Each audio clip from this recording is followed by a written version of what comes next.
Hi hello welcome to chat TV. కూటమి తెచ్చిన విశేషాలు ఏమిటి అని చెప్పుకుంటే కల్తీ మద్యం, గంజాయి, బార్లు, పర్మనెంట్ రూమ్లు, అఘాయిత్యాలు ఇవే. రాష్ట్రంలో దుస్థితి ఏంటండి? ఎమర్జెన్సీ రెస్పాన్స్ సపోర్ట్ సిస్టమ్ వీక్గా ఉందని స్వయంగా కేంద్ర హోంమంత్రి లేఖ రాశారు. పోలీసులు ప్రజల కోసం కాకుండా కూటమి ప్రభుత్వానికి వ్యతిరేకంగా ఎవరైనా గళం విప్పితే నొక్కేయాలని పని చేస్తున్నారు. వైఎస్ఆర్సీపీ వాళ్లపై అక్రమ కేసులు పెట్టడం చేస్తున్నారని మండిపడ్డారు. వైఎస్ఆర్సీపీ రాష్ట్ర మహిళా వర్కింగ్ ప్రెసిడెంట్ కాకాని పూజిత. మీరు మీ టీడీపీ లీడర్లు కావాలని టెస్ట్ చేయాలని చెప్పి దిశ యాప్ ఫోన్ కొడితే 5 నిమిషాల్లో దిశ యాప్కి సంబంధించిన వాళ్ళు మీ దగ్గరికి వచ్చినటువంటి వీడియోలు ఇప్పటికీ సోషల్ మీడియాలో ఉన్నాయా లేవా? అటువంటి దిశ యాప్ ఈరోజు లేదు. మహిళా పోలీసులు లేరు, వాహనాలు లేవు, దిశ పోలీస్ స్టేషన్లు ఏమి ఉన్నాయా లేవా అన్నట్టున్నారు. ఏమున్నాయి? ఈరోజు కూటమి తీసుకొచ్చినటువంటి గొప్ప గొప్ప విషయాలు ఏంటని మనం ఒకసారి చెప్పుకుంటే, మద్యాలు, కల్తీ మద్యాలు, గంజాయి, ఎక్కడ పడితే అక్కడ ఏర్లై మద్యాలు పారును, అవి తాగి జనాలు మతి ఇదయ్యి వెళ్ళి ఆడవాళ్ళ మీద అఘాయిత్యాలు చేయను, అత్యాచారాలు చేయను. ఇదే పని ఏడపోయినా బార్లు, పర్మిట్ రూమ్లు, మధ్య ఇవి. దానికి సంబంధించి అప్పట్లో ప్రైవేట్ ఉండే, ఇప్పుడు పబ్లిక్. ఎక్కడ పోయినా బెల్ట్ షాప్లు, ఏ టైంలో పడితే ఆ టైంలో తాగొచ్చు.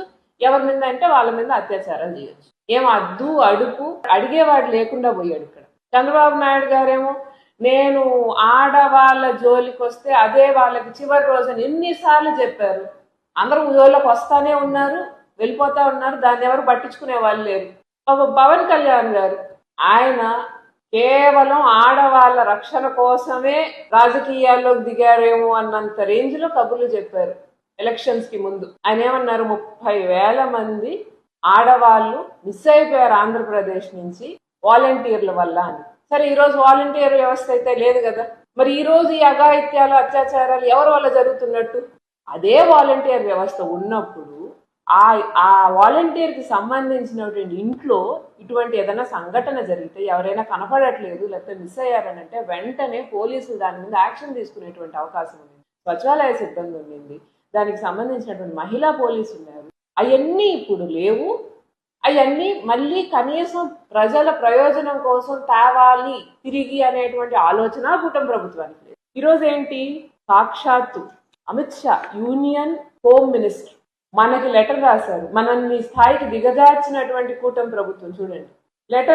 లెటర్ కి సంబంధించి ఏంటంటే, ఎమర్జెన్సీ రెస్పాన్స్ సపోర్ట్ సిస్టమ్ ఆంధ్రప్రదేశ్ది ఎంత వీక్ గా ఉందంటే, దాదాపు చండీగఢ్లో ఒక ఎమర్జెన్సీ కాల్ కి రెస్పాన్స్ టైము 5.8 నిమిషాలు ఉంటే మనం 25.5 నిమిషాలు తీసుకున్నాం.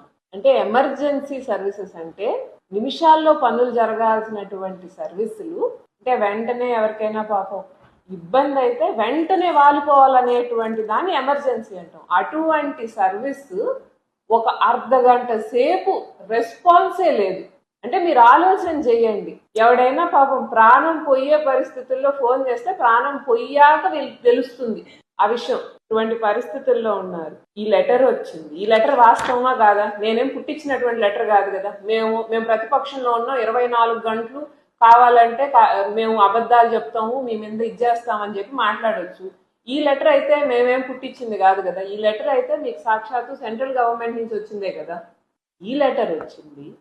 ఈరోజు ప్రతి ఒక్కరు మిమ్మల్ని ప్రశ్నిస్తున్నారు. ఇంత గోలలు జరుగుతుంటే ఈరోజు ఏంటంటే మళ్ళీ పోలీస్ సిబ్బంది పోయి విశాఖపట్నంలో వైఎస్ఆర్సీపీ పార్టీలో చేరికలు ఆపడానికి భారీ పోలీస్ బందోబస్తు దాన్ని ఆపారు. అంటే ప్రభుత్వం, మనం ఎప్పుడో అనుకున్నాం కదా, ముఖ్యమంత్రి గాని హోంమంత్రి గాని లాస్ట్కి పోలీసులు, డీజీపీ వీళ్ళందరూ ఏంటి, ప్రజల గురించి ఆలోచన చేయట్లేదు.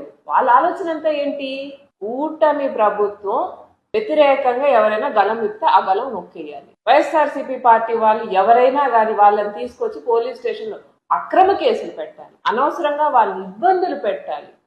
లేకపోతే సాక్షాత్తు హోంమంత్రి గారు, యూనియన్ హోంమంత్రి గారు, మీకు మీ ఎమర్జెన్సీ సర్వీసెస్ బాగాలేదు, మీ పోలీస్ సర్వీసుల్ని రిన్యూ చేసుకోవాల్సిన అవసరం ఉంది, ఒకసారి దాని మీద దృష్టి సాధించండి అన్న తర్వాత కూడా ఈ రోజు అసలు ఆ విశాఖపట్నంలో అంతమంది పోలీసులు ఎందుకండి?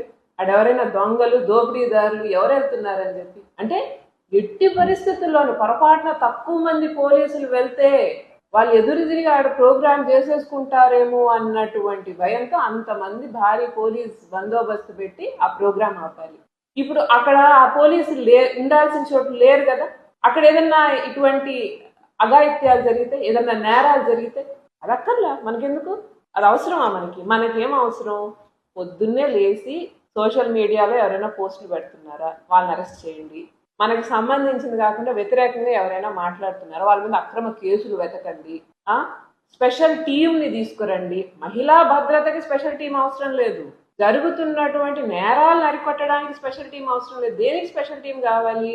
ఎవరినైనా అరెస్ట్ చేయాలి, వాళ్ళ మీద కేసులు ఎతకాలి. ఒక స్పెషల్ టీంని పెట్టి ప్రజల డబ్బు ఖర్చు పెట్టి వాళ్ళని ఇబ్బందులు పెట్టండి, వాళ్ళని హెరాస్ చేయండి. వీలైతే ఆడవాళ్ళు కూడా, వాళ్ళ మీద కూడా కేసులు, అక్రమ కేసులు ఆడవాళ్ళ మీద ఎన్ని ఉన్నాయండి? Hi, this is Swathi. Like చేయండి, షేర్ చేయండి, కమెంట్ చేయండి అండ్ సబ్స్క్రైబ్ చేయండి GR TV.